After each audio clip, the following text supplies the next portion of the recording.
Баршаңызға сәлем достар, сіздермен бірге осындай ерекше дәмді болып шығатын чак-чактың рецептін жасаймыз. Алдымен жұмыртқаға тұз, ас содасын салып, венчикпен жақсылап араластырамыз. Одан соң дайындап алған ұнды бөліктерге бөліп осылай салып, видеодағыдай алдымен венчикпен, содан соң қолмен қамыр илейміз. Қамырымыз осындай болған кезде тағы да илейміз, өйткені араларында комочек болмау тиіс. Өте эластичный қамыр пайда болады, оны 15 минутқа демалдыруға жібереміз де, осындай екіге бөліп, осындай жұқа етіп қамыр жаямыз. Одан кейін оны бөліктерге бөліп, осылай орналастырып бір-бірінің үстіне, оны дәл ортасынан кесіп, кеспе сияқты етіп, жұқалап пышақпен осылай кесіп шығамыз, видеода көрсетілгендей етіп.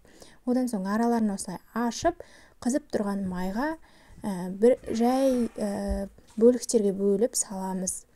Және екі жағын жақсылап қызарғанша пісіріп көріп алыңыздар.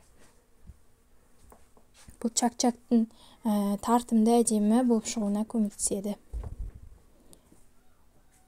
Одан кейін мен салмасына кунжут саламын, кунжут қолдандым.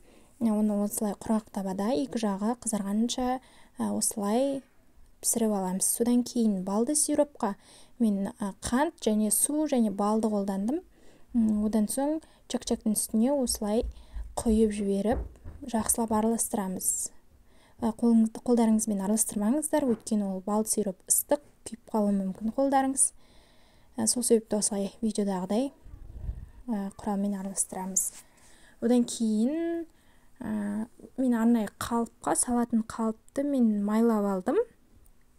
Жан-жағына май жақтым, содан соң осылай орналастырып, видеодағыдай оны 2 сағатқа тоңазытқышқа жібереміз. Осылай дәмді, супер ерекше болып шығады. Сіздерге де кеңес беремін, міндетті түрде жасап көріңіздер.